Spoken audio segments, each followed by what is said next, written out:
To introduce myself, I'm the chairman of the University of Chester Business Advisory Council. The BAC exists to promote understanding and cooperation between the university and the business community here in Chester. To that end, I organised a series of meetings last year to try and gauge the feelings of businesses and business people in the city. It wasn't particularly scientific. I can't claim that any publishable research came from these meetings. However, what did emerge was a community of business people who are disillusioned with the way the city has been promoting itself, the way new business is being attracted to the city, and the way the local authority was communicating and consulting with local business. As I say, this wasn't scientific. It was very much a piece of qualitative research rather than quantitative research. And it reflected a general feeling of growing unrest. So, why did we call this event a black and white future? Now, obviously, we all live in a city where black and white buildings predominate. But the future is anything but certain. It's certainly not black and white. The last few years have seen massive upheavals in the global political world. And this week, as I think Chris Matheson will agree, there's seen a little bit of turbulence in the UK political environment. Here in Chester, we can have only a limited influence on events at an international or even national level. However, all of us in this room can have a huge influence on events at a local level. The aim of this morning is to ensure a very positive, non-political discussion about Chester, where we currently stand, where we'd like to be, and how we get there. So, if you thought that coming here was an opportunity to bash the local authority, moan about empty shops, or rehash the argument of free after three, then I'm afraid you're in the wrong place. Having said that, empty shops, the lack of affordable parking, and the difficulties associated with running a business in Chester are all valid topics for a lively and frank discussion. But I stress, we are all about positive discussion with positive outcomes. This morning is about the people of Chester, all of the people of Chester. The time is definitely right for us to talk about what's good, what's bad, and what we need to do collectively to make the city a better place to live, work, and socialise. Before I introduce the first speaker, I have a couple of thank yous. The meetings last year were sponsored by local businesses. Their sponsorship made this event possible. So I'd like to thank Hillier McEwen, Mitchell Charlesworth, PRN Telecom, and Ellis & Co. I'd also like to thank Andrew Bentley from Storyhouse for making this space available to us, Carla Fellows at Invaluable PA, and Caroline Swales at Clarity 360 Marketing. Special thanks also to Claire Schofield, the former Dean of the Business School, and Chris Jones, the current Dean. So, a quick look at the Quack website tells us this. We spend over £700 million per year providing services to local residents. In 2018-19, almost £172 million of this will be funded through council tax paid by residents of the borough. A further £56 million will be funded through business rates paid by companies. Elements of the council tax you pay will also fund services provided by the Cheshire Fire Authority, the Police and Crime Commissioner for Cheshire, and local parish and town councils. Our priorities will support our residents, communities, and economy to thrive. Now, to tell us a little bit more about where that £700 million gets spent and what we can look forward to in the future, I'm very pleased to introduce the Chief Executive of Chester West and Chester, Mr. Andrew Lewis.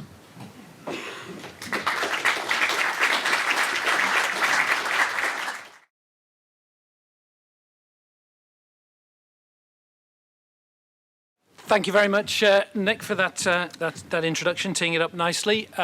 It's great to be here today. Thank you to the University Business collaboration that has brought this gathering together. Like many of you, I was intrigued by the title, the Black and White Chester. I wondered if it was, as a Newcastle United season ticket holder, maybe I thought it was a tribute to my team, but I guess probably in this environment that's the least likely explanation. We're also, of course, living in an era where, at this time in history, everything seems polarised into to black and white. We don't always recognise the shades of grey that, in practice, we all have to contend with day to day. I think Chris will attest to that, given the debates that have been happening in the House of Commons this week. And it caused me as well to reflect on the fact that the development of cities, not just here, of course, not just in the UK, but around the world, does tend to create a polarisation of views. In fact, various people have declared the death of cities as technology apparently diminishes the importance of physical communities in favour of virtual networks where business and personal interactions take place invisibly without any relevance to the place where people happen to be logging on. And I think there's a number of commentators over the years have declared the death of cities pretty prematurely, in my view. Other people, of course, will see the future as being made within our cities, because those personal interactions, which are critical for modern economies, are much more intensified in a vibrant urban environment. And the environmental issues that we face as a planet can be better addressed if people congregate into populations that are better able to be served by environmentally friendly infrastructure, particularly good quality public transport systems. Similarly, again, another black and white argument, larger city regions, your Londons, your Manchester, are often pitted against smaller towns and smaller cities. It's often been argued that the future lies in mega city regions where their growth is sucking in the economic value from a very broad catchment area. But this argument is in turn countered by those who argue in favour of communities, stability, and inclusive growth. And a concern, of course, that the focus on a small number of very large cities is leaving many communities behind, something that, again, we've seen in the debate about Brexit. Of course, there are also those in this country who make the argument that the growth of London is so critical, not just to the UK, but as a global city, that our emphasis as a nation should be on supporting and accommodating its expansion, if necessary, at the expense of lower relative growth in other regions of the country. Whereas here in the north of England, we're championing the growth potential of our region as a complement to London, not necessarily in competition, but as a complement to London, rebalancing a very unbalanced economy and reversing the pulling power of the capital. But I'd be interested to hear what Tim has to say about some of that experience of graduates leaving Chester, being attracted down south, and the efforts that we're taking to address that. An imbalance as well, of course, that means that 2.5 times more per head of population is spent on transport infrastructure in the south of England than it is in the north. But as Nick explained, the black and white title, which I think is a title of genius for this debate, also makes relevant to reference to the distinctiveness of the city of Chester itself, its architecture and an amazing heritage. And this, I think, gives us a starting point for considering Chester's place in these great debates about the future of our cities. Every community has distinctive assets that determine its future success, and the city of Chester, within the wider borough of West Cheshire, has assets in abundance. A quality of life that's attracting more people to live and work here, a strong and growing business sector in which many of you are active leaders, an industrial and manufacturing base not far from here in the city, particularly based around the Mersey, excellent public services and a good record of high quality delivery by our public sector organisations. We are, of course, a gateway not just to the north of England, but also into North Wales, something that's becoming increasingly important as people seek to make connections across boundaries that otherwise might be fracturing the United Kingdom apart. And, of course, we are an enviable strategic location with nearly 5 million people living within an hour's drive of this city. And, of course, as you're all very proud of, an attractive city centre with fantastic cultural attractions. So perhaps we shouldn't be too surprised that just last week the latest economic growth figures published by the Office of National Statistics shows that the Cheshire West and Chester borough has the fastest growing economic growth rate if measured in terms of gross value added per head of population than any local authority in England or Wales. The fastest economic growth rate per head of population of any local authority area in England or Wales. There's a couple in Scotland that beat us, so I try to focus on England and Wales for that particular statistic. And of course, we operate within the wider Cheshire and Warrington Local Enterprise Partnership area, which is the fastest growing local enterprise partnership area in England, and is now an economy worth over £30 billion. But, as Nick has already alluded to, this evidence of very positive economic performance does sit alongside a certain pessimism, one might even say cynicism, about the future of our city centre and many other city centres around the country. And this concern is an entirely understandable reaction to radical changes taking place in the nature of our retail markets, for reasons that you'll be very, very familiar with. The growth of online shopping, the convenience of out-of-town shopping centres, and obviously in Cheshire Oaks we have one of the most successful in Europe, itself a huge asset for the borough, just 6 miles away. A large number of well-established high street names, many of which have been going for decades, if not hundreds of years, reducing their footprint or going out of business altogether. These pressures are very real, not unique to Chester, but very real. And it's easy to draw the conclusion from that we're now entering a period of managed decline of our high streets. But I believe, and I hope over the debate this morning, you'll believe as well when you see the evidence and the assets and opportunities available in this particular city, that we need to resist that conclusion of managed decline. We need the confidence to invest in the great assets that we have here in this city, and pass on to future generations an even better city than the one that we have inherited. And that is the guiding principle that underpins Chester's commitment to the Northgate development site. I'm very fortunate to arrive here as the Chief Executive, appointed just 5 months ago, at a critical point in the development of the Northgate scheme. And of course I've arrived here in Chester actually for the first time here since I grew up just 30 miles north of this borough in Lancashire, and it's been great to see the exciting opportunities that are presented to us as a city. I'm hugely excited by the potential for Chester to become a flagship of the northern region, and I'm inspired as well by the very long-term commitment shown by our local political leaders on a cross-party basis, many of which are in the audience today, determined to use this opportunity to take the city forward. One of the characteristics of city development is it takes a long-term approach. Decisions made now need to be followed through for, in some cases, 5, 10, 15 years.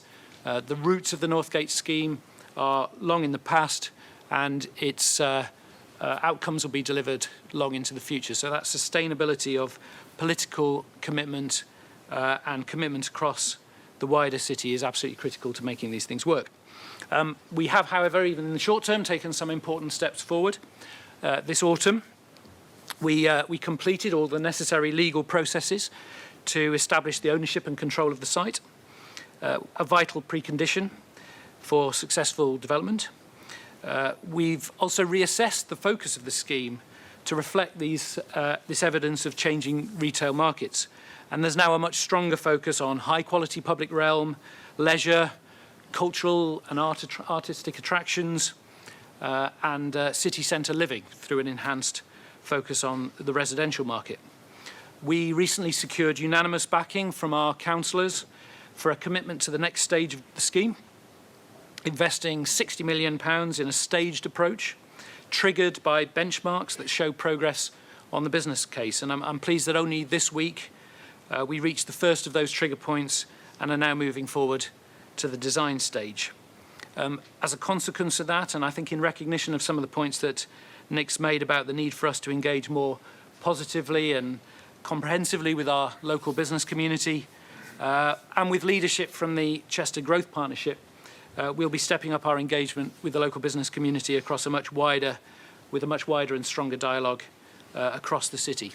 From mid-February, we'll have emerging designs to share with people, to be challenged on whether they meet the choices that you think should be made about the design of this scheme, and help to shape the vision of the future. We'll open up the empty shop you might have seen with Northgate signage, but often with nothing behind that in the forum. And we'll invite businesses, residents and visitors in to share their thoughts on our emerging plans. And of course, online engagement will also be critical for us to make sure that people get to understand the scheme and have the opportunity to challenge and shape it going forward. These aren't blueprints that are presented on a take it or leave it basis. This is for debate across the city. It's really important that we sponsor and support that sort of vibrant debate, given the importance of this scheme to the future of Chester. We're also sometimes in the background, but we're taking forward very productive discussions with high quality restaurants that want to come to Chester, as well as local independent restaurants and the market traders who are committed to be part of the new scheme, and of course the new cinema as well that's planned for the site. Chester Market itself is giving us great confidence that the demand is there to justify the significant investment we're making as a city. I understand when the bus station was moved to the new, albeit award-winning, interchange, there were fears that this part of the city would decline further and the market would struggle. So with targeted marketing, very active curation by the council, longer opening hours, more active social media presence, and with a new and reinvigorated food and retail offer, the market has now pushed itself into the top 10 nationally. And we're going to be fascinated to hear more about Altrincham, because that's very much a beacon for us to learn from as we take this really exciting opportunity forward. In 2018, we welcomed over 1 million visitors to the market.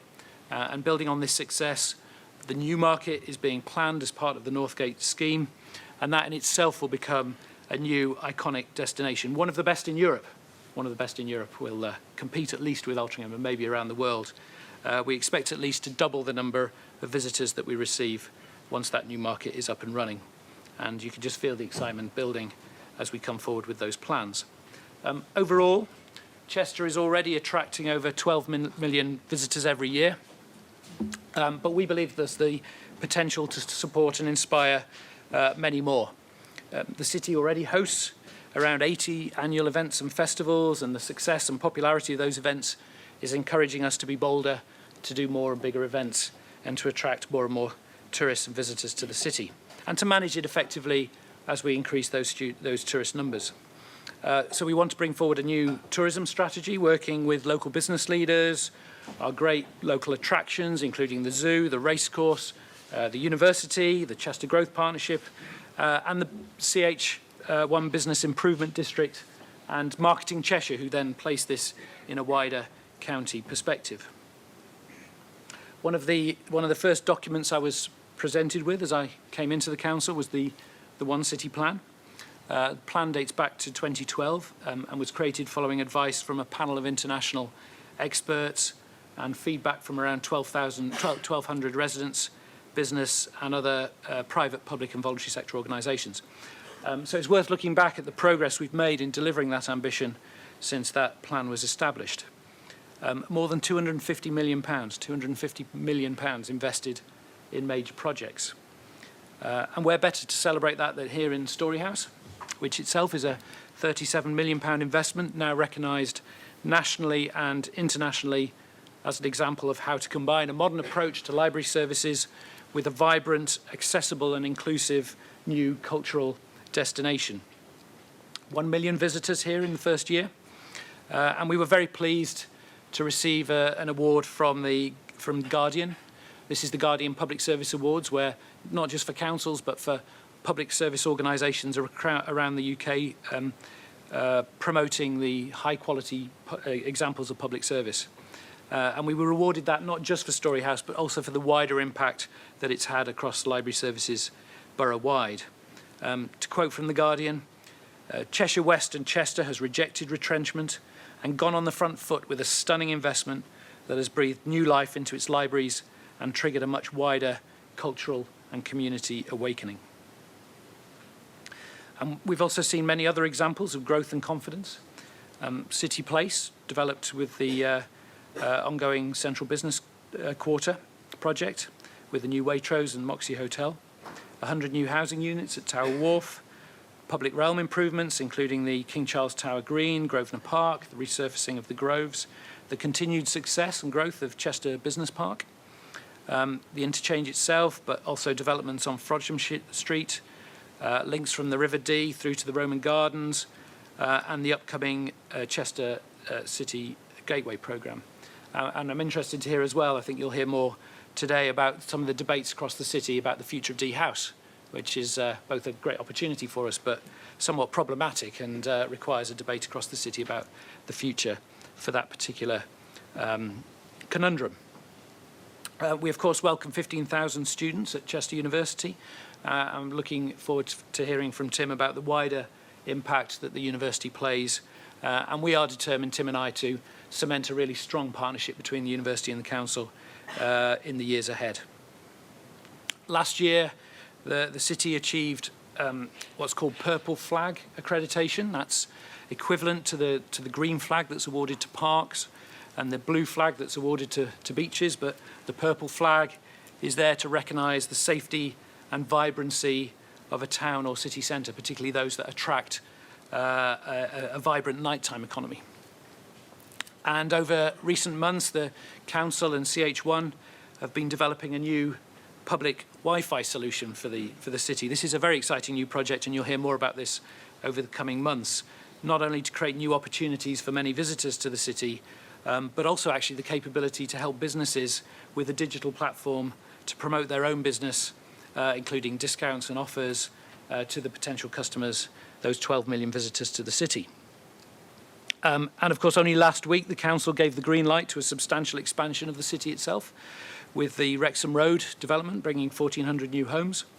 Another sign of confidence in the future of our city, and also delivering that strategic local plan for growth, new housing and infrastructure. But we're also very clear that the future of the city isn't just determined within its boundaries. Successful cities of the future will be those with the best possible connections to other successful economic centres. So, for example, we host the Mersey-Dee Alliance, which is a coalition of interests from across Cheshire, Merseyside and North Wales, working to improve connections with this area, in which over 1 million people live, and supporting our connections both internally within that region, but also nationally and indeed internationally. As we speak today, the leader of the council, Sam Dixon, is in Wales meeting the chief executive of HS2 in her role as the vice chair of Transport for the North, discussing plans to establish connections from the new HS2 station in Crewe across that region and with the connections into North Wales. We're also hosting a board meeting of Transport for the North here in Chester next month, and a further Transport for the North meeting in March, which is one of a series of events to launch a new strategic transport plan across the north of England, of which we are a very strong and influential part. Cheshire may not be the geographical centre of the north, but we are a powerhouse within the northern powerhouse. And we are playing a critical role in its future development and want to strengthen that further in the months and years ahead. Long-term transformation of this sort is delivered not just by the council, not even mainly by the council, but by the city as a whole, acting with a common purpose and uniting behind a clear vision. Chester can be proud of its future just as we're proud of its past. We've got in place many of the building blocks for that success, and we've achieved a lot together. At a personal level, I'm delighted to have joined Team Chester and Team Cheshire, and I look forward to working with you in delivering on what I think is an amazing potential. Thank you.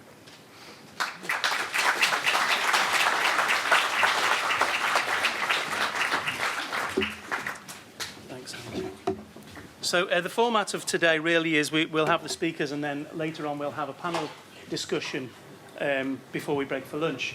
However, Andrew has to shoot off to another meeting somewhere else, so he's actually agreed to take some questions now from the audience. So if anyone's got any questions you'd like to ask Andrew?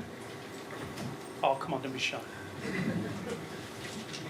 on city plan, I mean, I know we're sort of approaching 50% through the duration of the periods.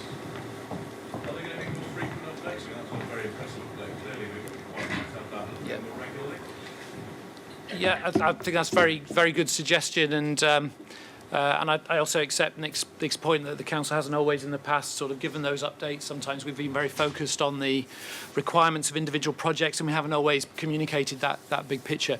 One of the things we are looking at with the Chester Growth Partnership is a new website on which we'll sort of bring together all of the information about what's happening in the city.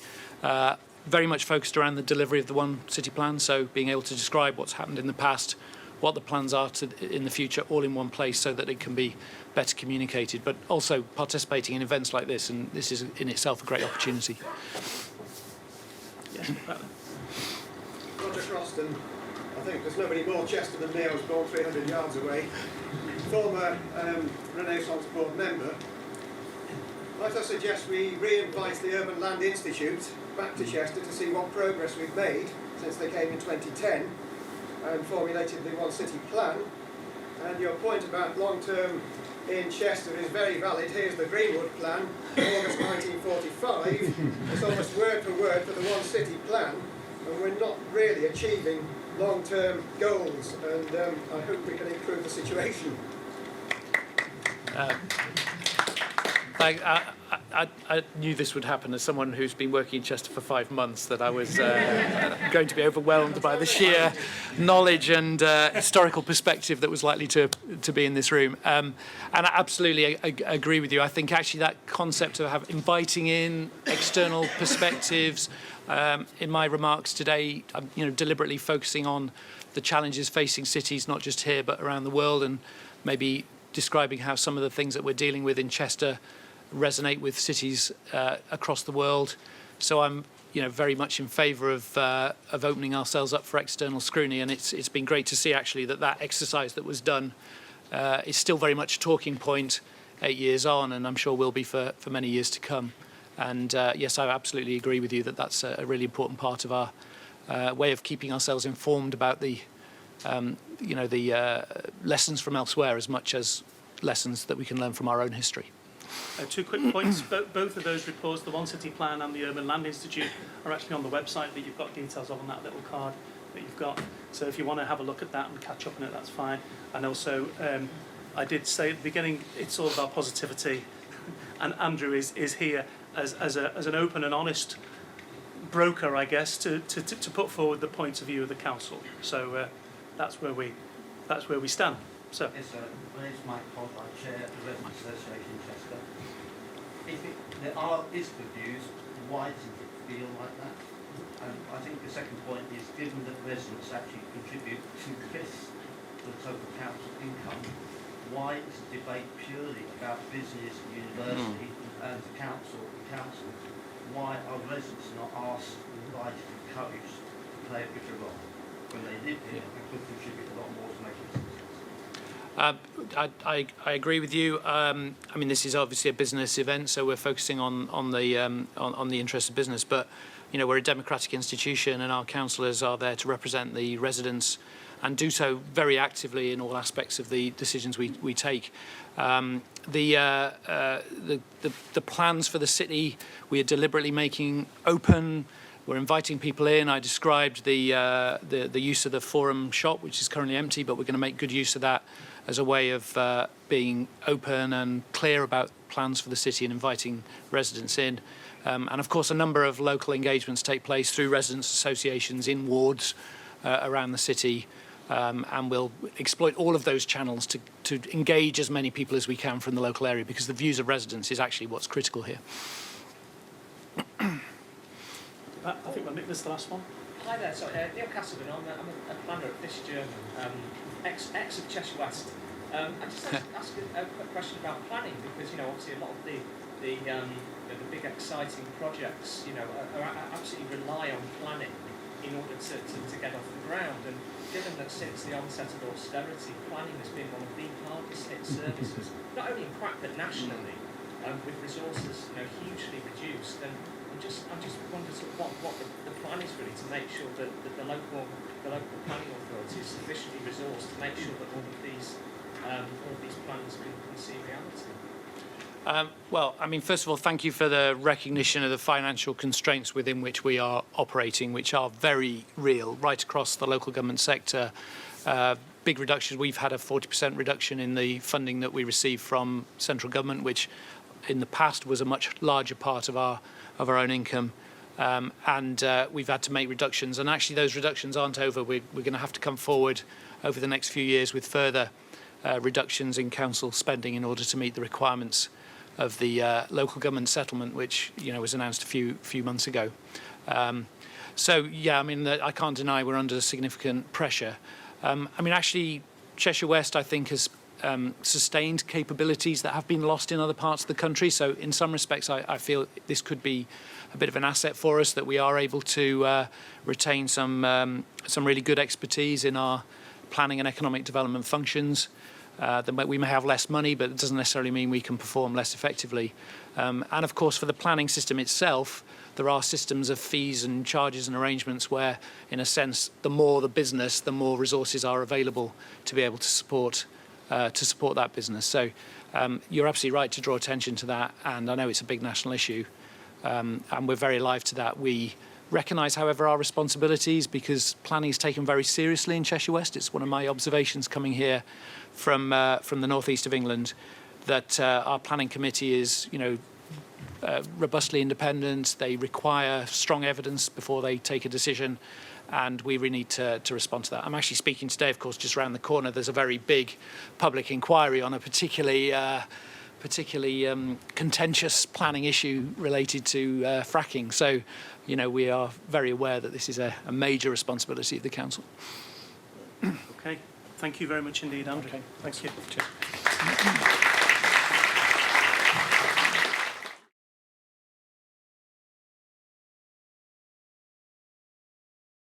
To introduce our next speaker, prior to setting up in practice, Andy Foster worked for the internationally renowned firm of Arup and Partners.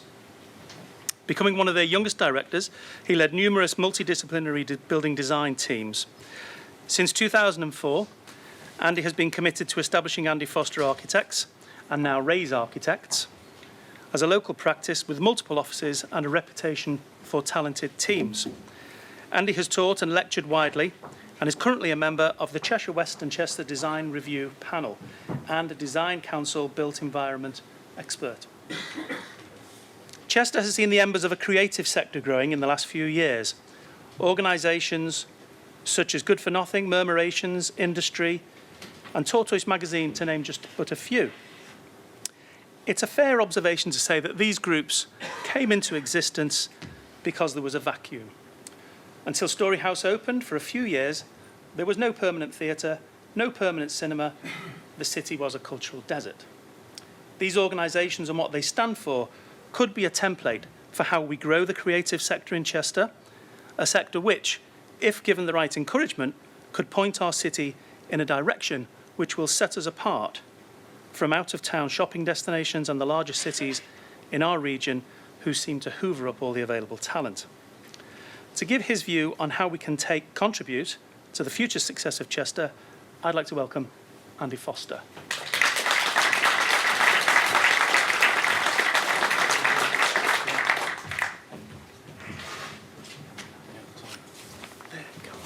Okay.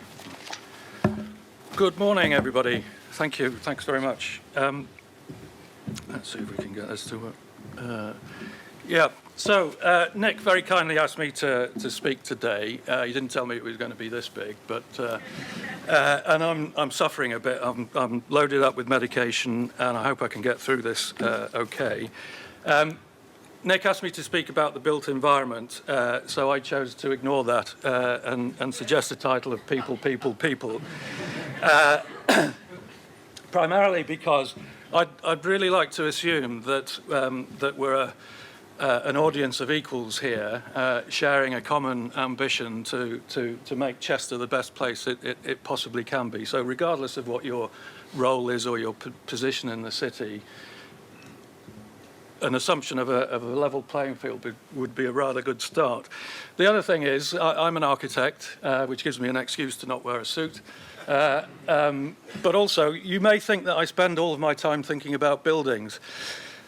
You'd be right, I spend a lot of time thinking about buildings, but you might be surprised how much time I spend thinking about people. Obviously, the clients that we work for, the teams that we work with, the planners. We spend too much time thinking about the planners. Neighbours, the impact that our proposals is going to have on other people, and then subsequently the builders and everybody that's going to deliver the project. So people is a good starting place, and when we're talking about the built environment and development, everybody knows it. It's very easy to forget about it and lose sight of it. In that vein, I wanted to talk a little bit about place and about belonging. And if you excuse the indulgence, I felt the best way to do that was through a personal method. So I wanted to tell you a little bit about my connection with Chester and what it means to me. You will all have your own relationship with Chester. So I'm in Chester because my parents came to Chester from Manchester in the 1950s.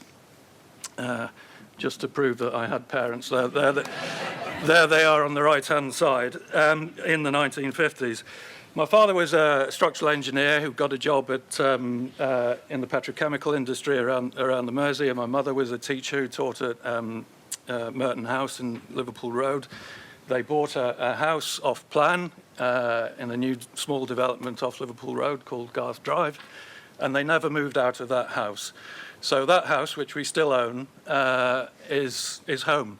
Wherever I've been in the world, that has always been home to me. So you can imagine the sense of stability that Chester has brought, and the sense of belonging is quite important.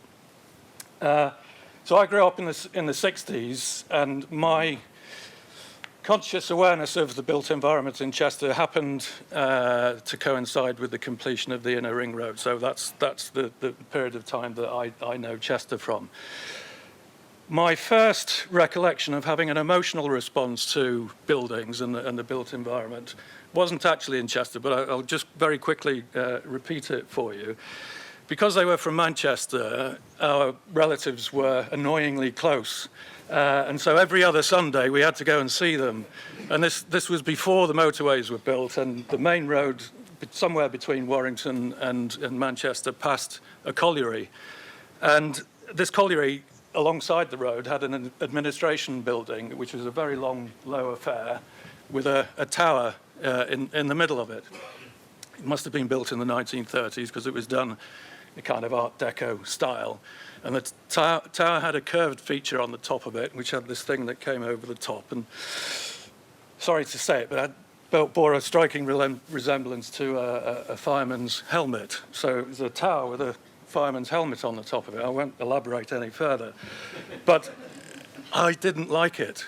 I just did not like it for some reason.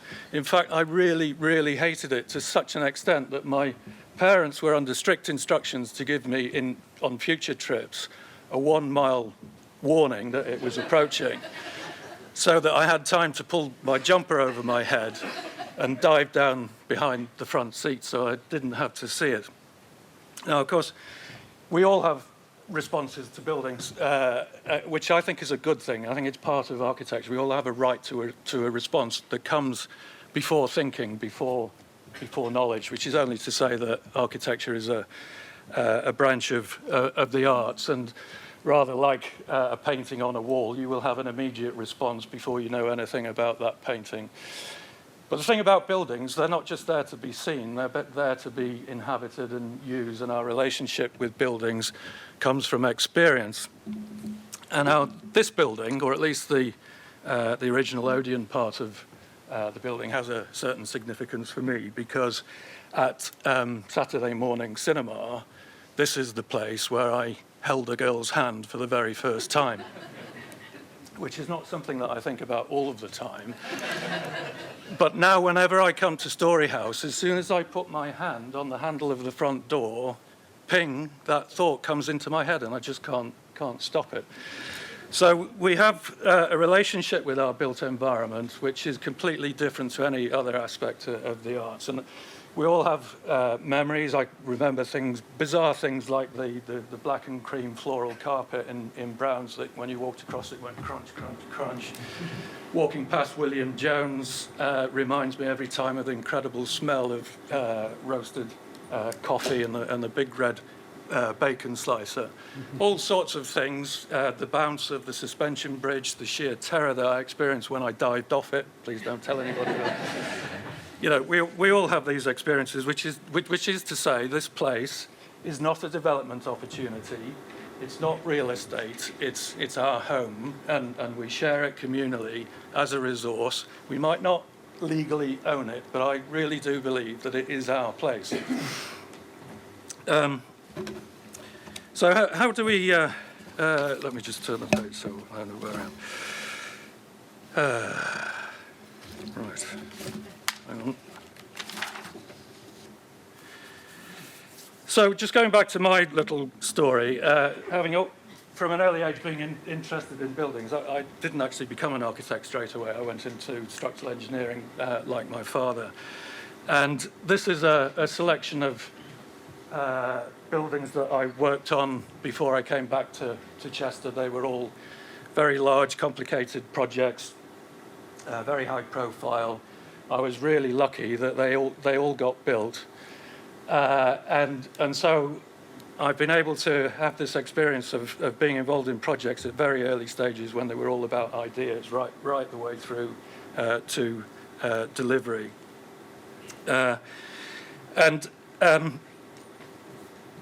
When I did finally decide to leave London and the big project world and come back to Chester, I really had an ambition to get involved in the city.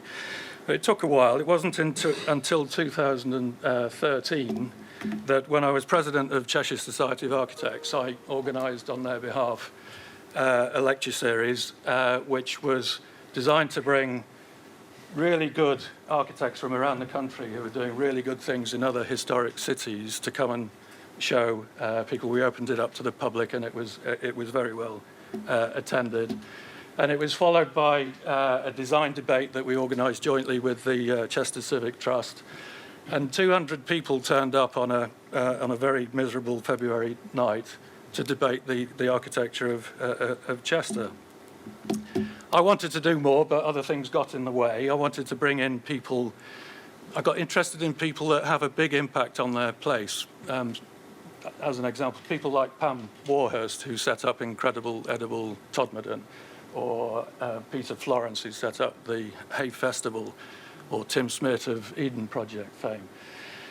In the end, that transformed itself into, with some colleagues in the audience, into Murmurations, which is an annual event designed to inspire people to do good things in their place. And we'll be organising another one of those this year. This has become a bit of a tagline for the event. I wish I'd said it myself, but it wasn't. It was my colleague Tom. If you want to live in an interesting city, you have to contribute towards it. Everybody knows it, but the interesting thing is the more you contribute to it, the more interesting it becomes. So we quite like that as a tagline. Before I get on to Storyhouse, what I wanted to say about that experience and what I've learned from talking to people and listening to people around town about their built environment is that I think, and this is some sweeping generalisations coming up here, but people in Chester care deeply about the place. They really do want good things to happen, and they do want to be involved. They want to participate in whatever way they can in shaping the future of the place, but they get frustrated when they either can't, or the opportunities are not there, or they don't know how to.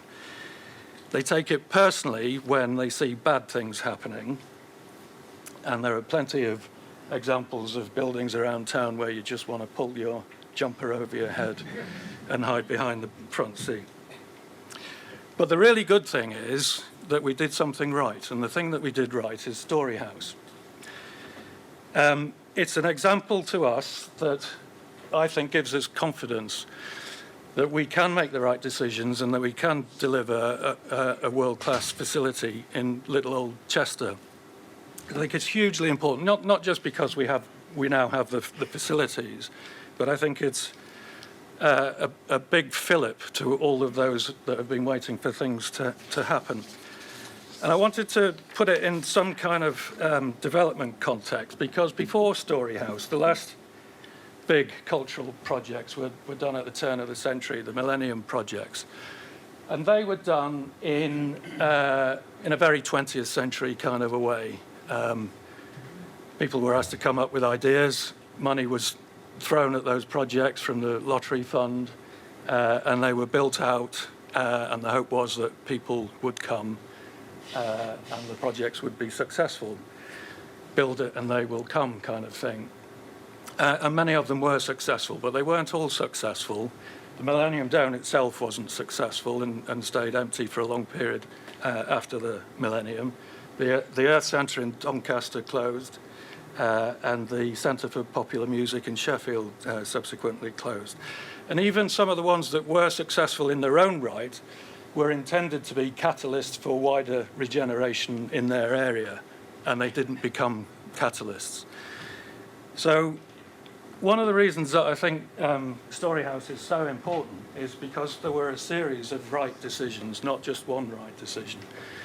I think it started with the formation of Chester Performs, the building of their reputation over time, the building of the audience before they built the building, the choice of the Odeon as the place to do it, the inspired decision to use Bennett Associates as the architects who had just completed Royal Shakespeare Theatre in Stratford, the decision to incorporate the library, the way in which the library was incorporated, and then a whole series of secondary decisions, not least the fact that the building doesn't have a formal reception or a box office, and it's completely informal and great. I don't think any of that could have been planned right at the very beginning, so ideas have been built on over time, and the end result, I think, is fantastic, to the extent that now, if you're another town or city in the UK and you're thinking of doing a big cultural project, you have to look at Chester, you have to look at Storyhouse. And I don't know about you, but that fills me with immense pride. We did it right once. So what are we going to lead on next? What's the next big theme that we can get behind? How do we do redevelopment, big-scale redevelopment in a historic town? That would be a good thing to lead on, wouldn't it? How do we capitalise on our incredible heritage? What about community participation? We've heard a little bit about that already. I'm not talking about just doing it. I'm talking about being a country leader in it. What about sustainability? I've always been of the opinion that Chester is an interesting size. Not too small, not too big.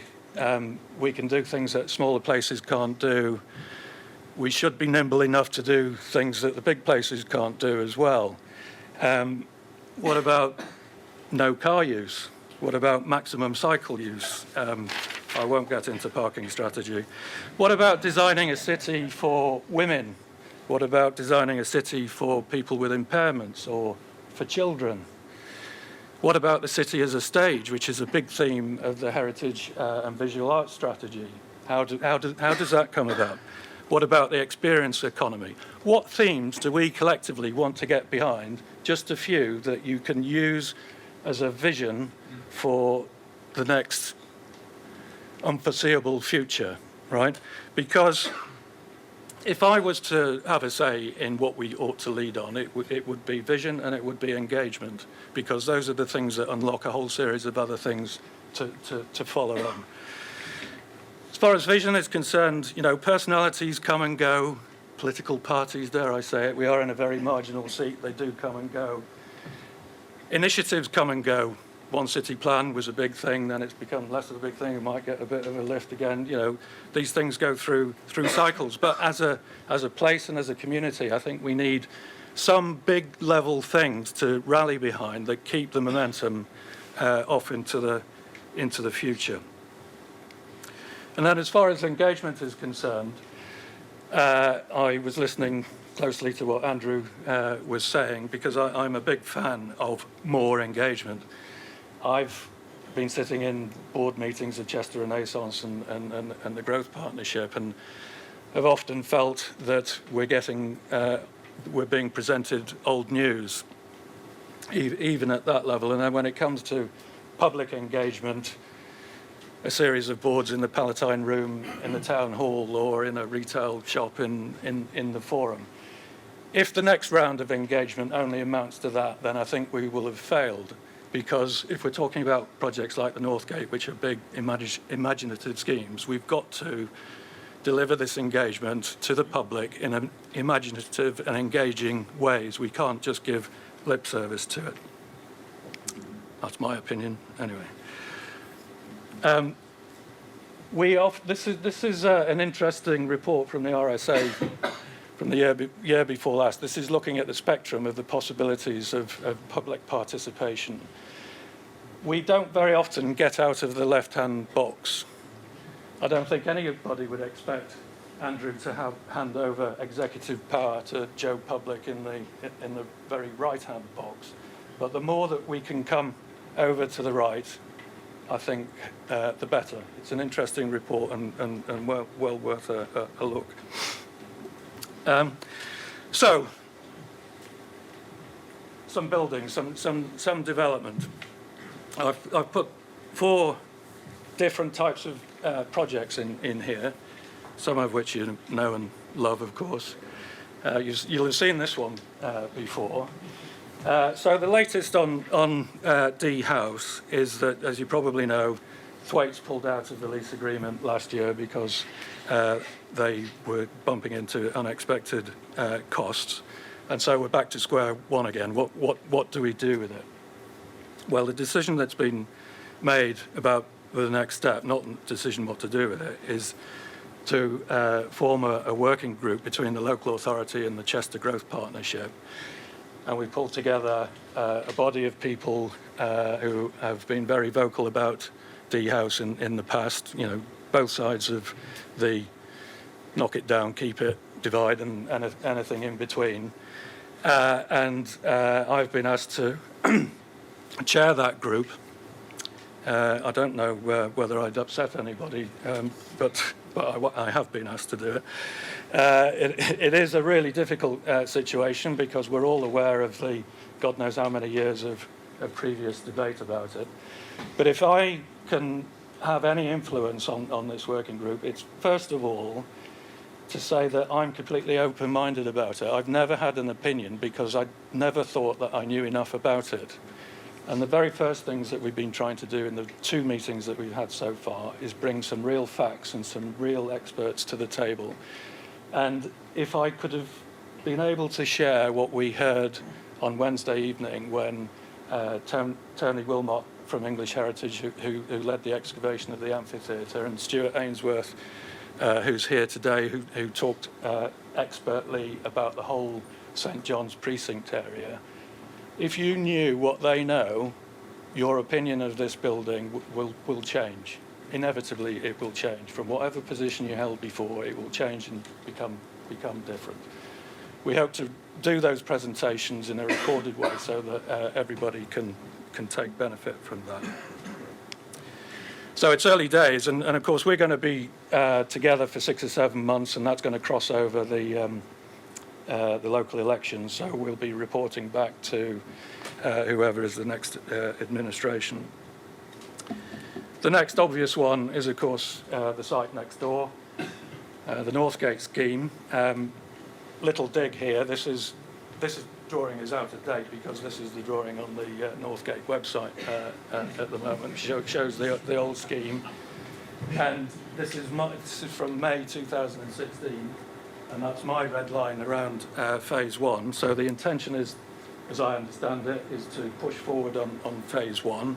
that is still showing the hotel at the west end and car parking, which is all going to become car parking. And another working group between a local authority and Chester Grove Partnership has been set up to consult over the refinement of the design of phase one and then what happens to the rest of the scheme. If I was permitted, and I've got the lectern, so I'll permit myself to say a couple of things. First of all, I think we're really lucky that we've never built it out before, because whatever it was before would have been wrong.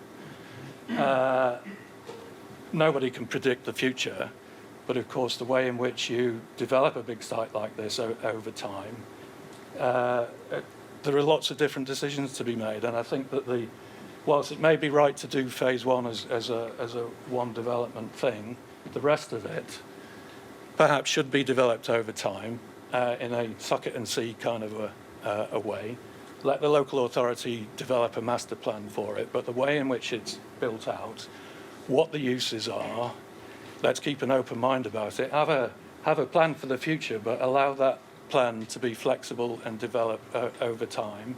And now that we own it all, we're going to have to think about selling some of it in the future as well, because Chester is a town of variety and character and interest. And if you develop a scheme like this as one client, one developer, one design team, you don't get the interest in the built environment that Chester deserves.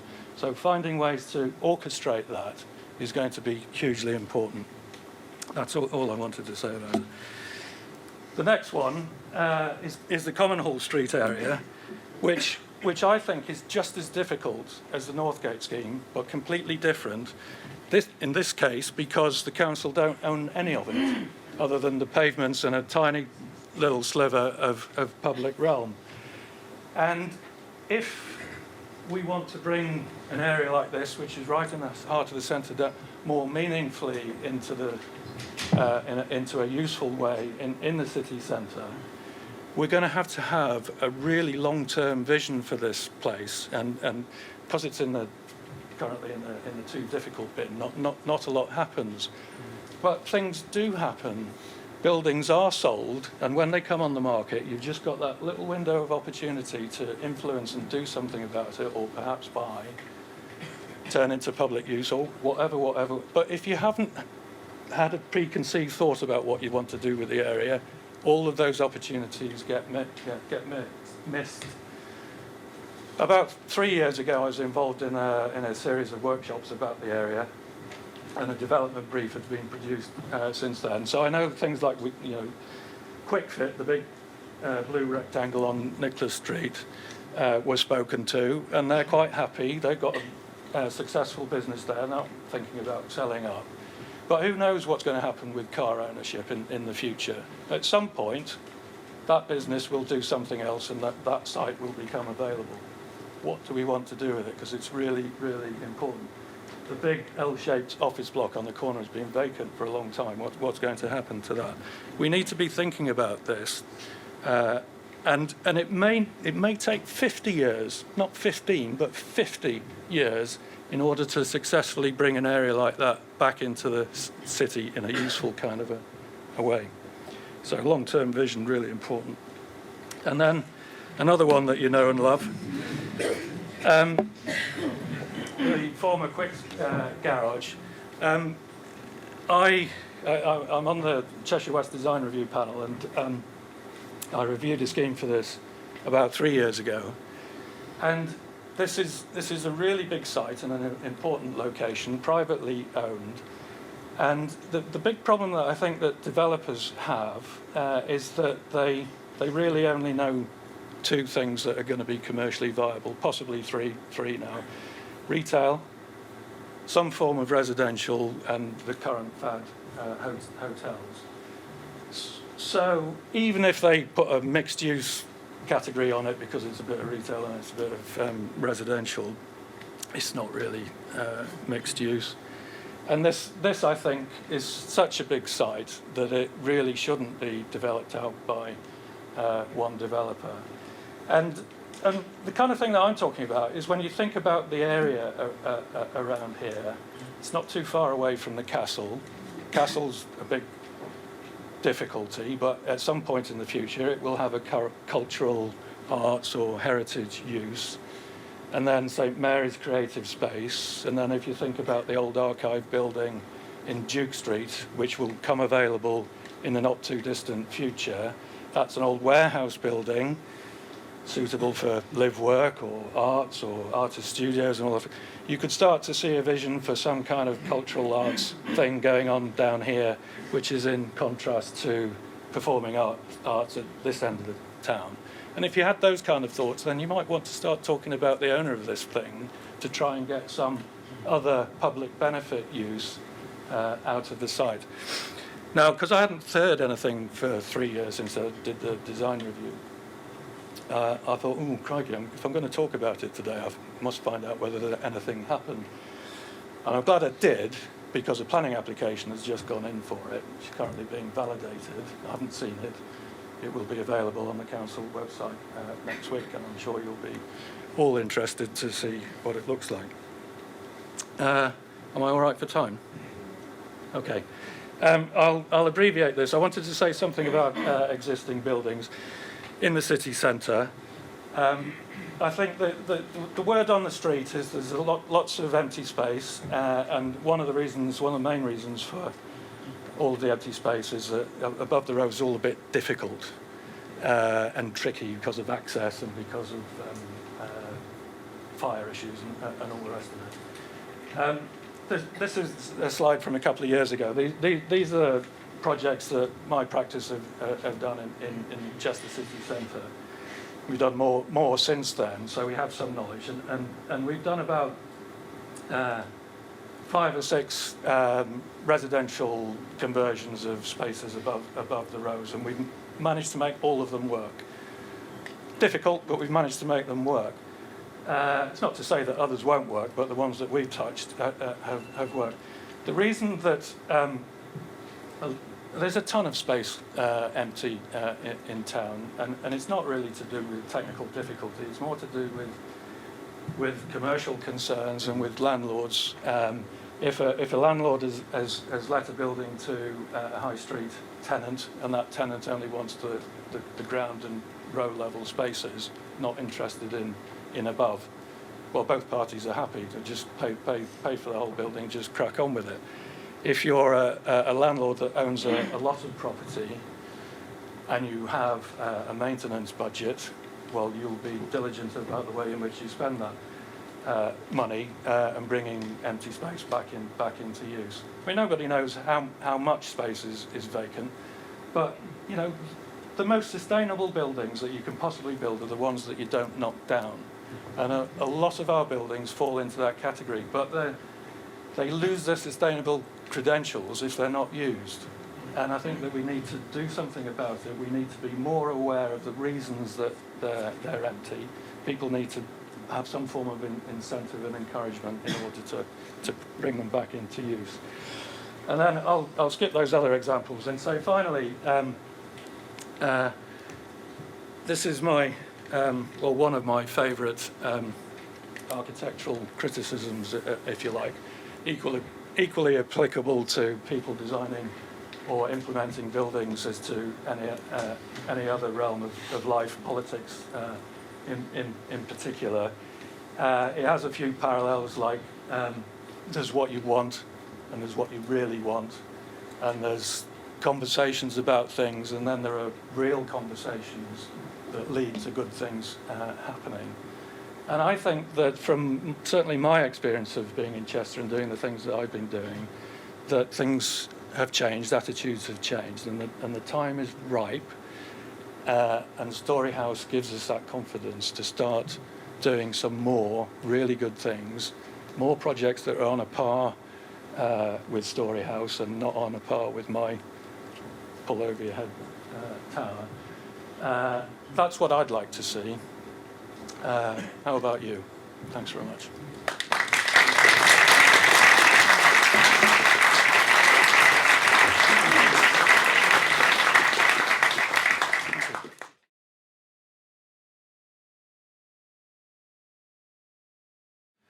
Our next speaker is Tim Wheeler, who probably doesn't need a great deal of an introduction to most people in this room. Tim was appointed as Vice-Chancellor of the university in 2005, having been elected as the principal of what was then Chester College in 1998. Tim has seen the expansion of the university from 4,000 students to now 20,000 students. He's also seen the growth in turnover from around about £10 million to £120 million. But it's not all about money. What we've also seen is a huge increase in the cultural diversity in our city. We've seen students making an incredible contribution at an undergraduate level. And at a graduate level, we're retaining some of those students. And I think that figure is increasing. And that's a really, really important thing for us as a city, to try and make sure that we are growing, changing, adapting, and becoming a more diverse city and a more interesting and cultural city.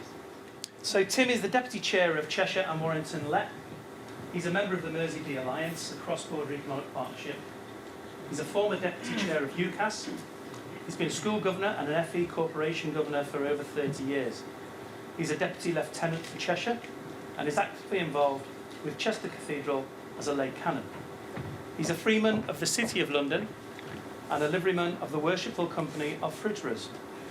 He's married with 3 daughters, lives in Cheshire, and enjoys music, theatre and the arts. Well, thanks very much indeed, fellow Cestrians, or at least aspirant Cestrians. I've got a number of issues that I want to address and leave, obviously, a number of questions hanging for the last session. It is. I find this quote served me well for over 40 years because it focuses those issues that you need to address. And I've started by looking at some of the research which has been done on the impact of towns and cities that have universities and those that don't. And if you look at some of the issues that are there, it is increasingly that graduates are attracted to large urban areas, large cities. And we've got this issue from rural to urban.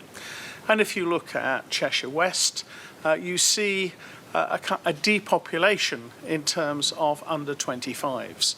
They'll get their degrees anywhere over the country or here in Chester, but they won't stay because the career opportunities aren't there. And the variety of problems that come with that, having children 200 miles away. And again, a lot of evidence that the more students you have sustains the local economy. And again, a quote from Manley Report, universities are absolutely critical to all of this. We know that university towns predominantly hang on to a higher proportion of young people and, as a consequence, create a vibrant economy. And if we look at some of the other issues in terms of towns that have a significant university presence and a significant number of undergraduates that are retained, then you start to see some interesting phenomena that occur, not least of which is the fundamental impact of new graduates. We're in a position where there are new businesses coming in. If you think that less than 10 years ago, Amazon morphed from a book-selling business to the enormous business that it is now, and the consequences that internet shopping have had for the high street, amongst other things, there are opportunities to create new businesses, and we do that as best as we can with our incubator units within Chester, and we do it in an ethical way in terms of supporting our students who want to take a risk at 21, 22, and that's probably a good time to take a risk, to set up a new business. And again, there is this huge magnet, particularly of London and to a lesser extent Manchester. That's where the jobs are, that's where the opportunities are. The quality of life is not universally wonderful from a new graduate's point of view, but there is at least a job and a hope for the future, a prospect. So, as I say, we use our local facility, the Riverside Innovation Centre, where we have a number of incubator and start-up opportunities for graduates in their final year or just after they've graduated, and a number of significant successes that have started there and have spun out into much larger companies, again based in Chester. And a report commissioned for the Welsh Government on Welsh universities, but I think there are some parallels here in Chester. It's about attracting inward investment. It's about promoting the cities, be it Swansea or Cardiff, to the much wider world and the opportunities that that brings. But there is a negative. When you get very large numbers of students, there are disbenefits, there are issues like studentification, and those need to be addressed and acknowledged by the University of Chester and hopefully ameliorated in partnership with others. But as I say, why do students want to stay in Chester? Quality of place, quality of opportunity, friendships, networks, and an affection for the city. And in so doing, they address local issues in terms of skills gaps. We regularly talk to both large and small employers, and there are a number of significant skills gaps which are compromising their ability to grow their businesses and to contribute to the economic wealth of the city and the county. This is the only bit of psychobabble I'm hoping to use this morning, and it's what the reality is and how it's perceived. And the reality is that students are happy. They make a very positive impact in terms of civil society. Lots of issues there that are positive. There are some which in reality are positive but can be perceived as negative. Students are rather independent, tend to take a long-term perspective. And perhaps the argument that the city puts students first. On the negatives, and it's student debt, sustainability, employability, there are isolated problems, and there's certainly a perception of studentification, that somehow students cluster in large areas at the expense of local existing residents. And then there is what I always find the most interesting about a Johari window, the negatives that nobody will tell you about. And you might just be able to discern them by other means. But students are arrogant, out of touch, left-wing, subversive, overpaid, selfish, naive. They don't integrate locally, and there are too many of them, and they're lazy, and they're a bit unreal about the world. But other than those very positive aspects, overall, I would argue, and I hope to evidence, that the contribution of students to the local economy and local society is more positive than it is negative. Well, acknowledging the disadvantages. The obvious issue, if you get too many students, that it may be problematic for other individuals who are growing up looking for jobs, because if students want to stay, they may take non-graduate jobs. And the evidence suggests that it is much easier for them to get non-graduate jobs than individuals who don't have a degree or haven't got the same level of education. And that can certainly create resentment and concern in terms of the balance within a city. We are reinforced as a university by doing everything we can to get our students into meaningful employment. There are university league tables, we are measured by government, and we put a huge amount of resource into preparing our students for employment and supporting them in applying for jobs. And in fairness, it is much, I don't knock the local job centre plus, they do a very good job, but they haven't got the resources which a university can throw into employment promotion. So how do we mitigate those problems of studentification? I think by getting our students out in terms of volunteering, in terms of working with the local community, to try and blur that distinction, that competitive advantage that they have. And you will see that there's a whole range. It isn't just students, it's staff. There's a huge engagement of people who work at the University of Chester in their local communities. And it's very important there should be. About 20% of the population are graduates now, and that is in stark contrast to 25 years ago when it would have been something like 6 or 7%. And it's growing at the rate of about 400,000 per year. And people question whether that is necessary, whether it's in the best economic interest. Don't we need more plumbers? Don't we need more whatever? And from our point of view, we have to make sure that we take our responsibilities seriously.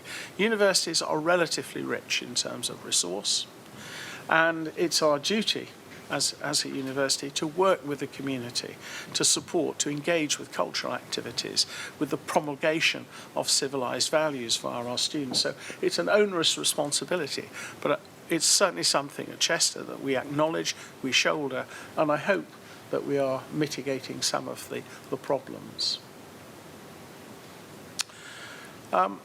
Issues of studentification, this kind of concentration of students, I think from our point of view, we have to go beyond the majority of students who are altruistic by creating opportunities for all students to participate. So, for instance, every student at the University of Chester at the end of their second year does a work-based learning activity. They're out there working with companies, with third sector, voluntary organisations, and it's something we're very committed to. And we've been doing that for 25 years plus. So, as I say, it's something that's very, very important for us. So, back to my Kipling quote and the 6 questions. The first is, well, why do we want more students? Well, quite simply, there's a compelling economic argument that a highly educated workforce, the number of graduates, increases economic activity and supports GVA. The research that we had independent organisations do in 2015-2017 showed that we made £386 million worth of contribution to GVA. That's a huge economic impact. Our estimate for this year, and we will be doing or asking an independent body to do the research again, we would guess it's around about £500 million that we inject into the economy. The spend for a university is very local, so the economic multiplier effect is very high compared, say, to a large multinational, which may be much bigger in terms of activity than the university, but nevertheless has perhaps a multiplier of 0.1 or 0.2. We employ 1,550 people directly within the university. With our economic multiplier effect, we are sustaining another 3,000 jobs. And we know when we speak to our students and those who, at the end of their careers or at the end of their studies, want to go into activities, they cite the quality of life and the quality of place in Chester. Well, what can I tell you about our students? One of the impacts of having a university is that we retain local students, and by that I give an arbitrary definition of about 25 miles. all new entrants to Cheshire Constabulary are trained at our Warrington campus, and 80% of those students are local students from Cheshire. And the majority of the other 20% are from adjacent local authorities. In terms of teacher training, we provide 30% of new recruits into schools in Cheshire. And we provide about 65% of CPD, which meets about 50% of the interests. Roughly 50% of nurses and midwives across Cheshire and up the Wirral have trained at the University of Chester. And in terms of midwifery, mental health, again, very high proportion of local students.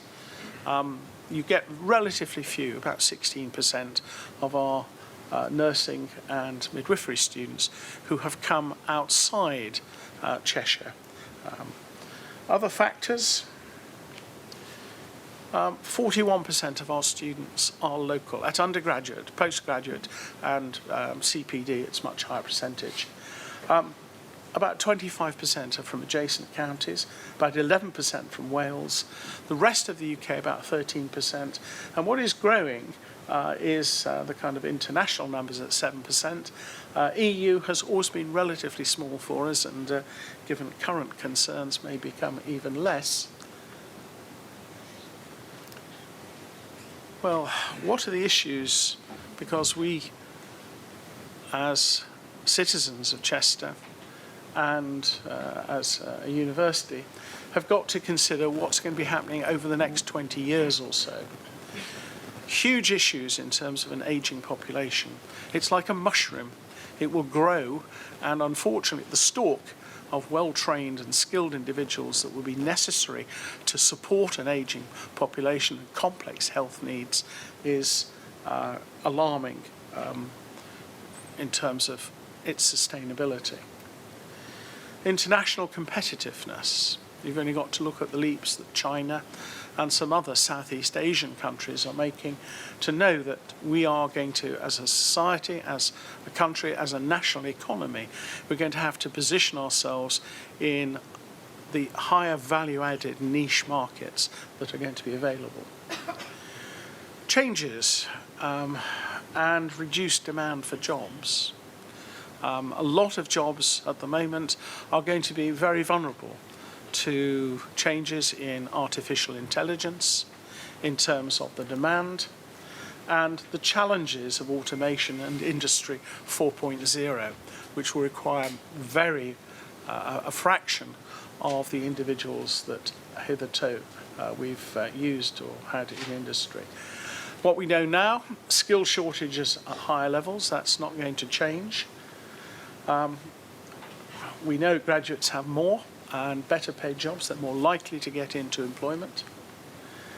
And one of the curious statistics, they live on average 7 years longer, pay more taxes, have a lower level of criminality, and they're more likely to participate in society and volunteer.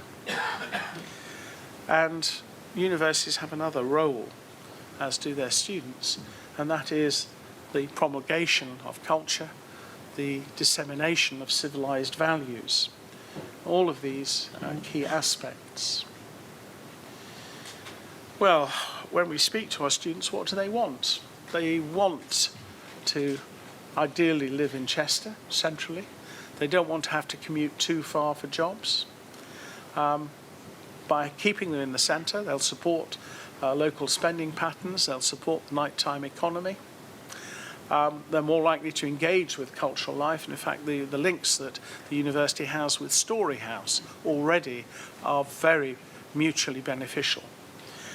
And an expanded rental sector, starter homes, shared accommodation, and a transition from graduates at the age of 21, 22, 23 into young professionals.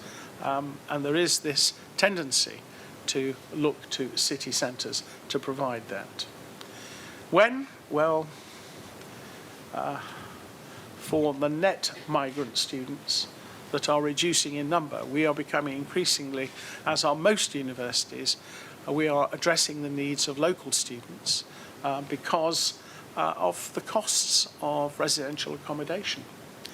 Ideally, within 2 years after that, they've headed off to the bright lights or their boomerangers and they go back to live with parents. It's predicated on employment, and that's dependent on creating a vibrant economy. And as you heard from our first speaker, the GVA is very good in terms of growth in Chester and in Cheshire West, as well as the rest of Cheshire. But what does it need? It needs affordable housing, and you see the complex interaction of all of these elements. And obviously, one of the things that is offered by students who stay is the continued support networks. And the university is a young university. 2/3 of its students arrive at the age of 18 or 19. So that's the kind of backgrounds, the hows, creating a positive economic climate. And I think that is led to some extent by QUAC and certainly by the LEP in terms of trying to create an environment which is supportive of business. It's always difficult with a city like Chester of continuity and change, preserving all that's good in this wonderful historical city and fostering growth. It's not an easy task, and I don't envy the planners in having to do that issue of reconciliation. We are very much in listening mode. We are looking to leadership from QUAC at both elected member and officer level. And we continue to build relationships as a university with the private sector and other community organisations, because there are major opportunities for our students in terms of employment. And we've got to get all of these elements linked together to create a coherent offer. I've rocketed through because I'm aware that I stand between you and coffee, and that's not a good position to be in. So thank you very much for listening, and I look forward to questions.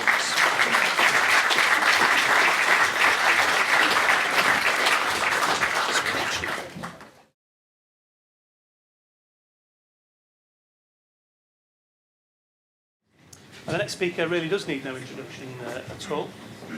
Chris Matheson is the MP for Chester City. He's been the MP since defeating sitting MP Stephen Mosley in 2015. And Chris increased his majority from just 96 to 9,176 at the general election in 2017, turning Chester from the third most marginal seat in the country to a safe Labour seat.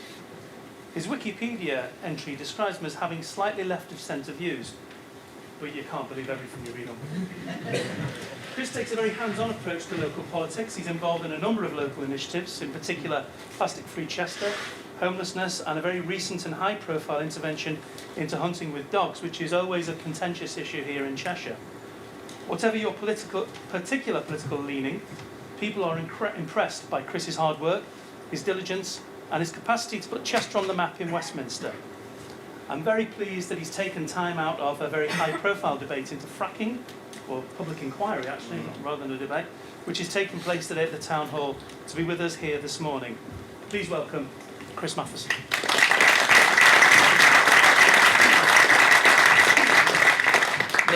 Nick, thank you for that kind introduction and for hosting this. And I ought to start with an apology to Tim.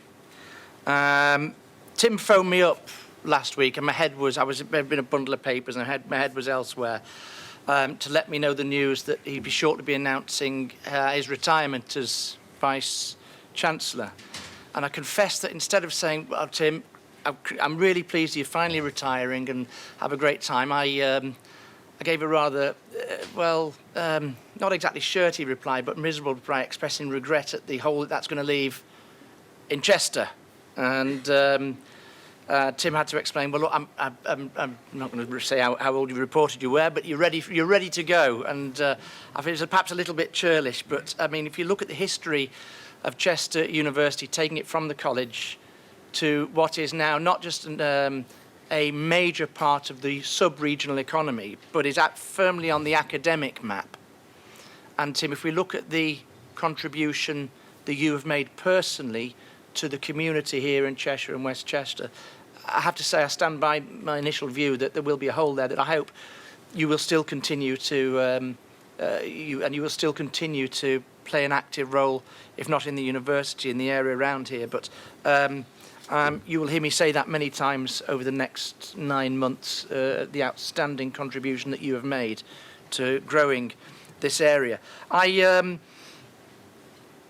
was great to see everybody. I know so many of you anyway, and it was great to see many of you on the way in as we were having coffee. And most of you only wanted to discuss one subject. We're here to talk about the C word, that's Chester. Make me blush. The C word is Chester, but obviously the B word is the one that everyone wants to talk about. And my answer to all of your questions is simple. I haven't got a clue. I've simply no idea. You know, coming home, it's nice to go down to London. It's wonderful. It's amazing to sit in Parliament. I tell you now, thank everyone who's one of my constituents for the honour that you give me. But the best part of the week is always when that train pulls out of London Euston. Although annoyingly, I'd driven down last week. I hate driving, but I had to drive stuff up and down between the offices, and it took me 6 hours. But the best part is when you get out and you get home and you're coming back to this oasis of sanity. But of course, everyone only wants to talk about one issue. And look, cards on the table. I always thought that Brexit was an incredibly stupid idea, and nothing has changed my mind since then. And there has to be some way forward from the increasingly entrenched positions that we are finding ourselves in, and which, frankly, sometimes I confess I hold an entrenched position because of the words I've just had to say to you, that there has to be some increasing way forward, and there has to be a sense that those people who are attacking, and a couple of Conservative friends of mine have had it in particular in the last couple of weeks, who are physically attacking members of Parliament, understand that that is not the way that we do things in this country, and that if we are to find a way forward, then there has to be a little less stridency and a little more listening, and I shall have to be the first to undertake that. And I mentioned Brexit not just because everybody has talked to me about it, but because actually it is having an effect on public life, of sucking the imagination out of everything else that we are doing, and not just of dominating government policy, but of dominating everything else does. And one of the dangerous aspects that we have as a consequence of this is that people just think, well, I think we just get on with it. Just get on with it.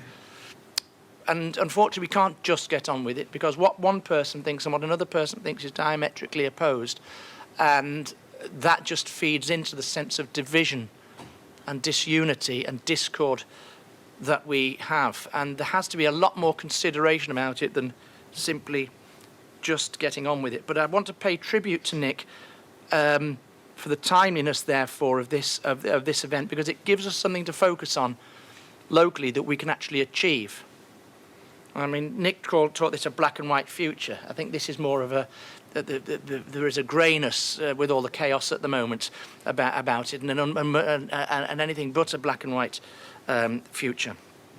And it's a tough time out there.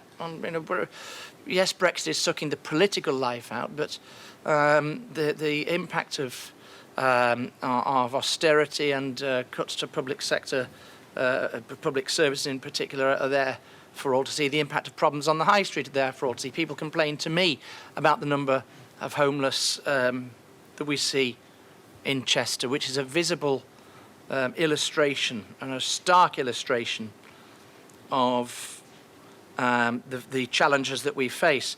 But we can work together to try and bring some kind of stability and confidence. I don't mean in this room, but often outside, where people who perhaps don't know as much as they do will always moan that somehow Chester doesn't do it very well, that York does it better. What about York? York does it better. What does it mean? I don't know. But there is a sense, I always feel, and I have felt since I've been doing this job, of a lack of self-confidence in Chester, that perhaps we're not maximising our own offer to ourselves, but particularly to the outside world, in whatever that means. And I've tried to drive that a little bit for the responses to that over the last couple of years. The basis on which we start here is a good one. I mean, I'm biased. I'm lucky. I live here. I grew up near here. This is home, and I'm able to have a real sense of pride in this area. But our economy is well balanced.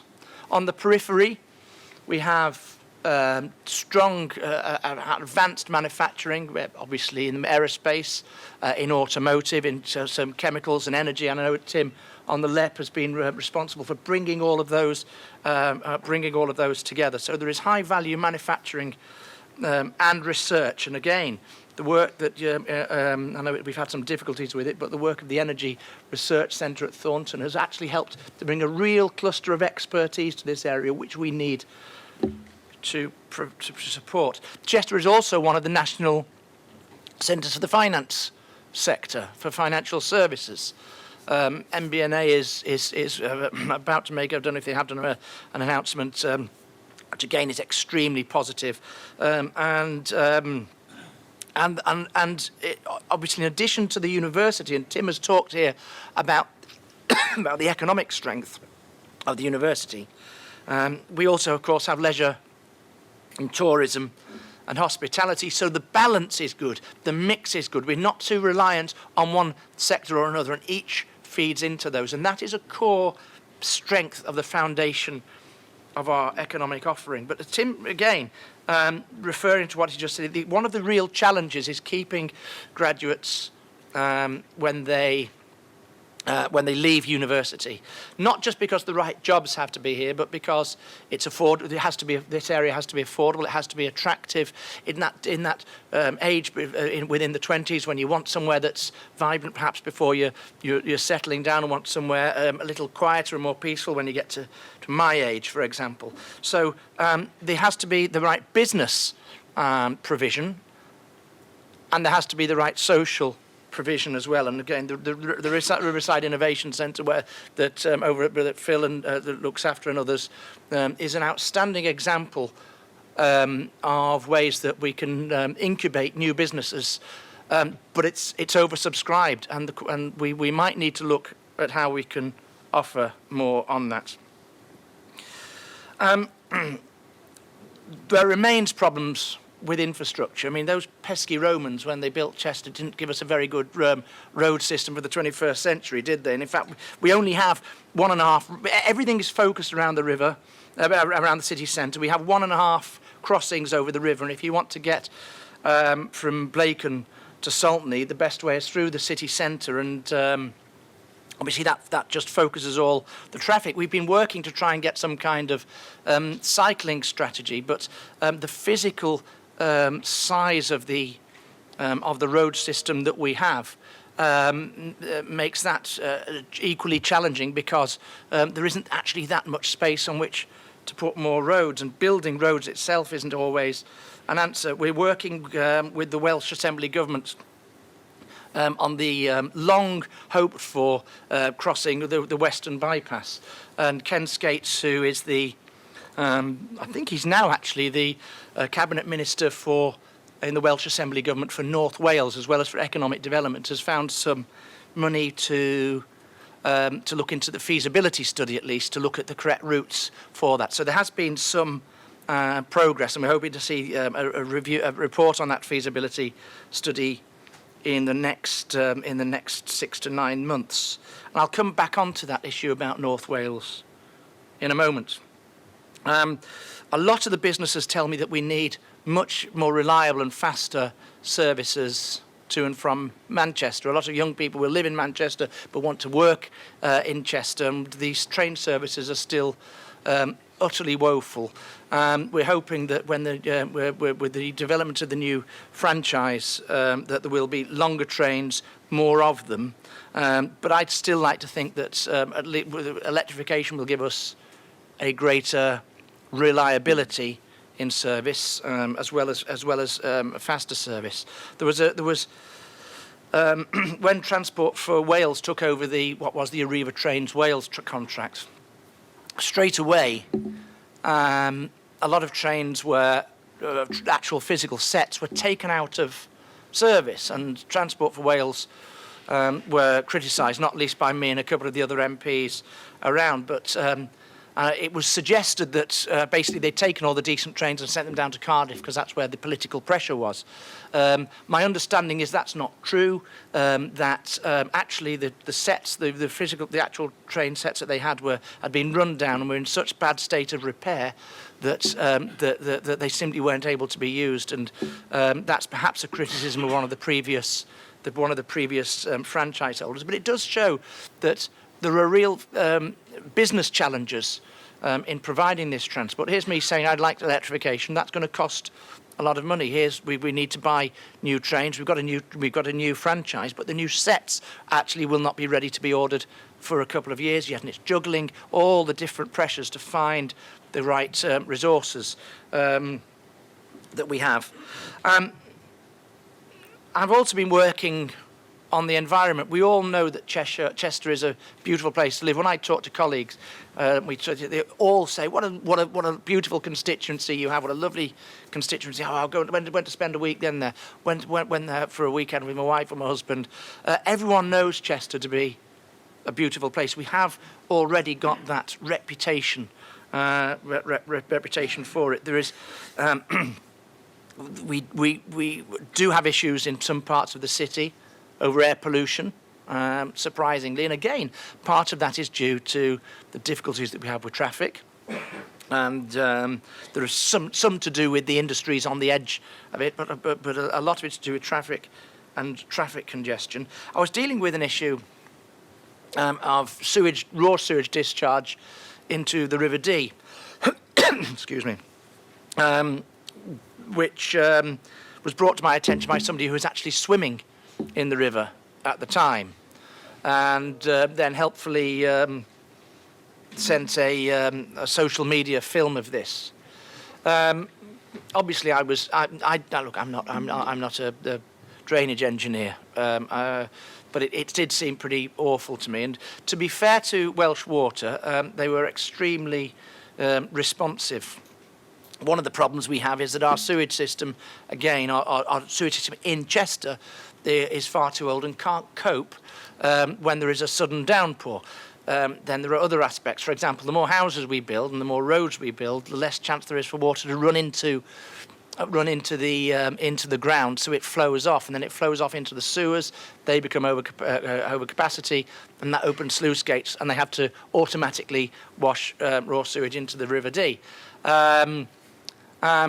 The problem is, if we sorted it in, and I put pressure on them to try and build some new sewage capacity, which they're going to do, but even there, the problem isn't just Chester. This happens all the way down to Llangollen, in the River Dee. So I know that Surfers Against Sewage and others have been working with Welsh Water to try and overcome some of these problems, and there is now an investment strategy in place to build sufficient capacity so that this will no longer be necessary. That's the good news. The bad news is it's over 25 years, I think, but it's better than the 35 years that they'd originally planned for. I just hope that when we're trying to sell this city and encourage people to walk along the river, get an ice cream down by the groves, that they enjoy the ice cream and not, well, you know what I was going to say. As Nick's talked about, I've just been over at the inquiry next door into fracking, and we'll see how that goes. Our tourism offer, I think, is much stronger than we imagine. And I suspect one of the problems is that we don't link it up. We don't offer Chester as one single destination with many different offers. We're standing, obviously, in the colossal success that is Storyhouse. Good to see Jeff here. Congratulations. I know you were part of that. And if I can say that the political support of all parties coming together on a non-political basis, Lynn, to work together and take the politics out has been a real success of this. And I will never, as happened to be the sitting MP when this opened, say that and I delivered Northgate, because I didn't. It was a cross-party, non-political achievement that is to be welcomed, and this is used as I hope as an anchor to develop the rest of the Northgate development. Now there have been discussions and debates, and rightly so, about Northgate, but I hope that as we progress, we were back on the right track again of using this as a regeneration for the whole of Chester's offer, which will include leisure as well and residential offerings. And the market next door, the market went through a terrible time, and a lot of the market traders were really down and out. It has been transformed. It's been transformed by various different reasons.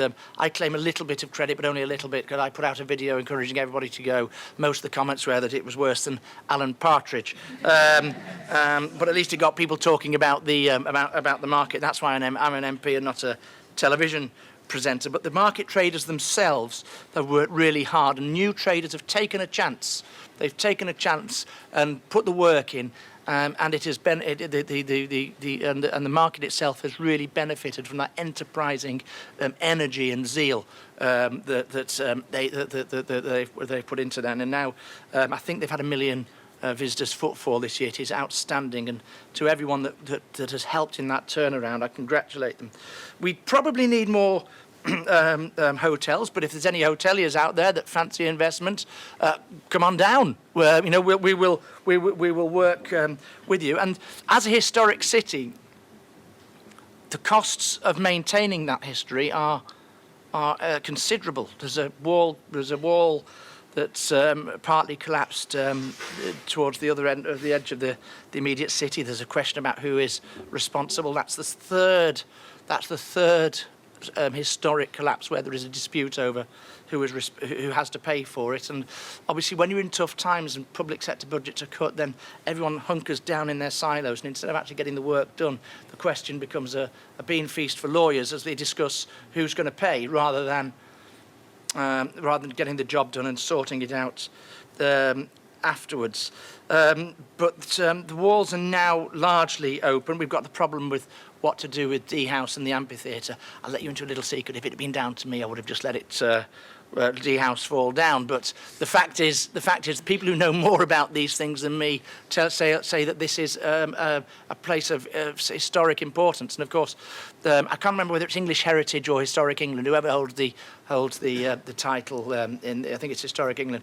I've got a preservation order on it anyway. So there has to be a way forward to find a solution so that we can get D House and the amphitheatre area back into regeneration as well. And the zoo has had another fantastic year in terms of visitors. I don't know if Jamie's still here, but he is. And obviously, at the end of the year, we had the disaster of part of the Islands project being damaged by fire. And the public response to that, the public response locally, and businesses locally that queued up to call Jamie and say, how can we help? Can we give money? Can we give support in kind? The national public response to support the zoo, and as I say, nationally, the number of MPs who called me to find out what they could do, including the Minister, Michael Ellis, who I have a lot of time for, to call me, it shows just how important Chester is in the national consciousness. And while you're here, Jamie, I don't wish to embarrass you. Jamie's responsible for the business side of the zoo. Visitor numbers, making sure that the commercial activities work well. But when on a Saturday afternoon in the middle of December you get a crisis of that magnitude, and you're the one on the spot, and you're the one that is the one under the spotlight and under the pressure, that's when we see the kind of character that you are, and that's when we see the kind of leader that you are. And I don't think anyone can ever say that you didn't do anything other than rise to the challenge and provide true leadership. And I congratulate you on that.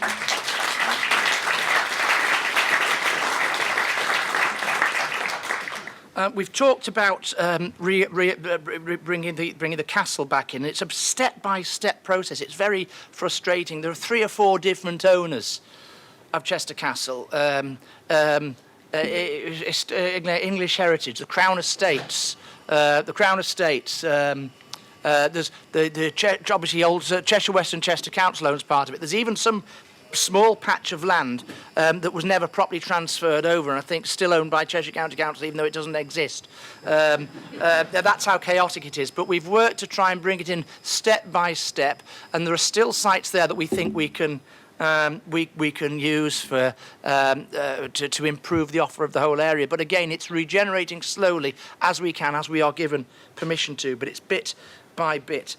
The high street remains a real problem, and of course it's a problem nationally. We know about the consideration that the government is giving to reforming business rates, and not just to money that is being given by the government to support the keeping business rates low, but also how the system itself might be reformed. But one problem that we do have is that there are landlords nationally for whom it is more profitable to keep properties empty but maintain on their balance sheet the nominal value of the rental income, rather than accepting that rents nationally are falling and therefore to accept a lower rent, because that has a negative effect on their balance sheet and the amount they can leverage off there. And I think there has to be nationally a real sense from property owners and landlords agents that rents in the high street are falling,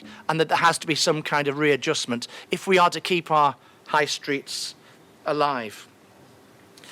A few months ago now, probably 9 months ago now, Channel 4 announced that they were going to move out of London and they were looking to resite their headquarters. And we thought we'd have a go at it. Bit of a cheeky bid. But Sam Dixon and I went down to London to hear what they had to say, and of course, Hollyoaks and the Secret Life of the Zoo are both filmed here, and I made that absolutely clear. We've already got those strong links. But the more we looked at what Chester had to offer to a high-profile body like Channel 4, and the more we thought, well, why not? Why not us? And sitting next to us was my colleague Ian Lucas from Wrexham, and Maria Hinflower was there from Glendower University. And we thought we would enhance perhaps our offer if we did a joint bid for Chester and North Wales. Now, we didn't actually.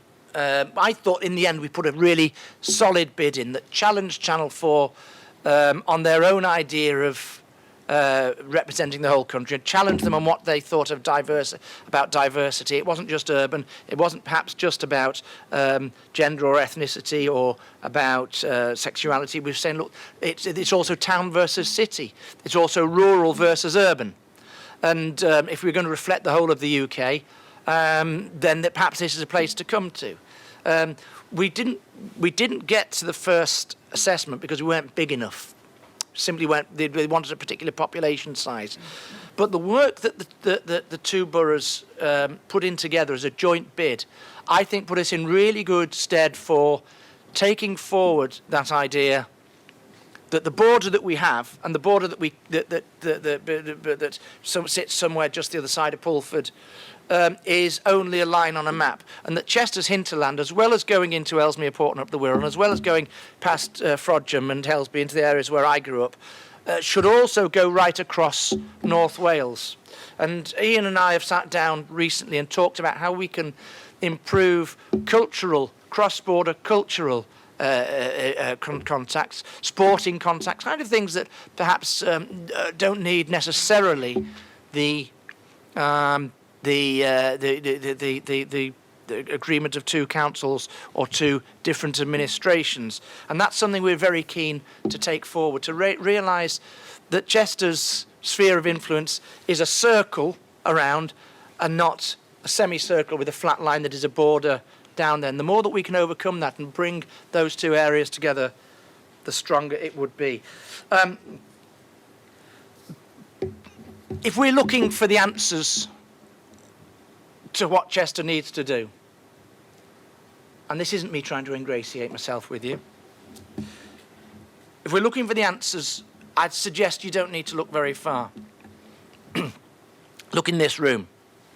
People like Nick, Nick was a former president of the business club who has consistently brought people together.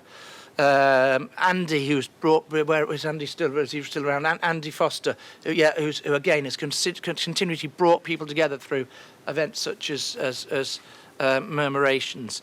The answers are in this room. The answers are in this people, the people in this room and beyond, who care about this city and who are creative enough and imaginative enough to make this forward. And so I'll give you one example. I've been working with independent restaurant workers, restaurant owners who feel that they're not able to market and push themselves as much as some of the big national chains, and are getting squeezed out of Chester and losing that independent edge.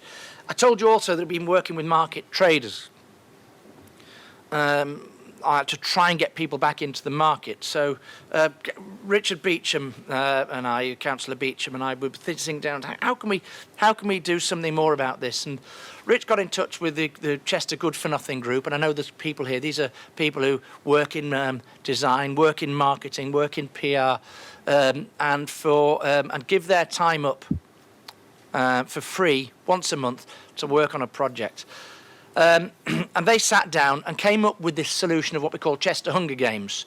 And there's now an app, or it might be a website, where you go on here. We've given it a soft launch so far. It started off in the market with the food outlets in the market. It's going to go wider across Chester. And together we came up with an app where you go on the app, you spin the wheel, and it tells you to go to one of the Alexander's, for example, and Alexander's will give a special offer if you come along with this app. And we're hoping to drive visitor custom as well as domestic residential custom to our independents. And that was a solution, a local solution to a local problem that came up with local people. And I see my job very much as providing that platform for local people to come together to use our own ingenuity. Well, your own ingenuity, I can't claim it myself. Your own ingenuity, your own imagination, your own creativity to drive forward local economic success here. We've got a lot going for ourselves. We've got a great national profile. Sometimes I think we should just have a little bit more confidence, not only in the beauty and attractiveness of our city, but in the capability and imagination of our people. Thank you.